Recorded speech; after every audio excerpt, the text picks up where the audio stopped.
नमस्कार, आस्वाद मनांचामध्ये सर्व खवय्यांचं पुन्हा एकदा मनपूर्वक स्वागत। चला मग उन्हाळा स्पेशल कैरीचं बनवूयात आपण गोडंबा।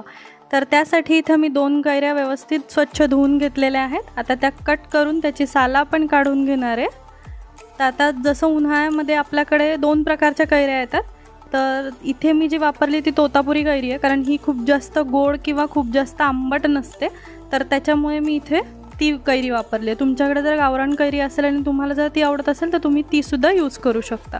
तर आता ह्याला व्यवस्थित किसणीच्या सहाय्याने किसून घ्यायचं आहे। खूप जास्त बारीकही किसण्याची गरज नाही आहे, कारण त्याचे जे कैरीचं जे काही कण आहेत तर ते व्यवस्थित आपल्या दाताखाली आले पण पाहिजेत थोडेफार, कारण आपण कैरी खातो हे पण जाणवलं पाहिजे। तर इथे साजूक तूप टाकून घेते मी। 4 छोटे चमचे टाकलेले आहेत, तसं तुम्ही 2 मोठे चमचे टाकू शकता।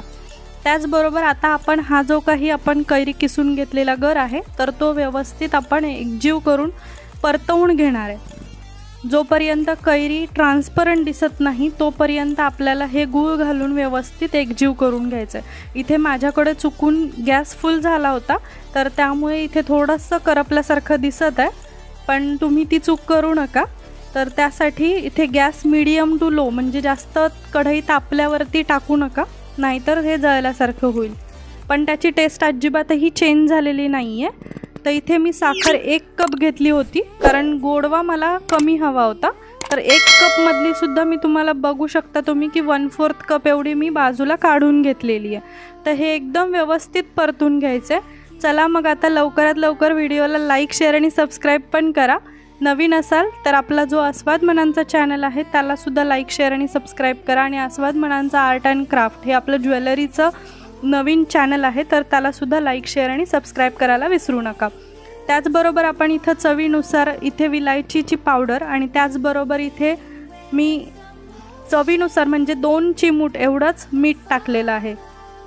कसं आहे, गोड पदार्थाला थोडंसं मीठ टाकलं तर त्याचा जो पदार्थ आपण जो काही बनवतोय त्याची जी चव आहे ती एकदम अप्रतिम होते। याच्यासाठी मी इथे थोडंसं मीठ टाकलेलं आहे।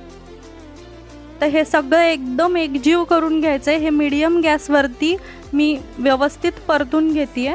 सतत हलवत राहायचं आहे, नाहीतर आपला जो काही पाक आहे म्हणजे जो साखर वितळल्यानंतर जो पाक बनतो तो कडेला चिटकेल, तर तो चिटकला नाही पाहिजे याच्यासाठी आपण हे कंटिन्युअसली हलवत राहायचं आहे। इथे थोडासा मी फास्टमध्ये व्हिडिओ दाखवला, त्यामुळे तुम्हाला असं वाटतंय की गॅस खूप फास्ट आहे। गॅस फास्ट नाही आहे, मीडियमवरतीच आहे। तर ते व्यवस्थित तुम्ही एकजीव करून घ्या आणि आपला जो कैरीचा मुरंबा आहे किंवा कैरीचं जे काही आपला पदार्थ आहे तर तो एकदम रेडी झालेला आहे आपला गुळंबा। आणि हा खाण्यासाठी आपण चपाती सोबत किंवा मुलांना तुम्ही ब्रेड सोबत सुद्धा देऊ शकतो। एकदम टेस्टी लागतो आणि विटॅमिन सी ने असा भरपूर असलेला आपला जो काही कैरीचा मुरंबा आहे तो एकदम रेडी झालेला आहे।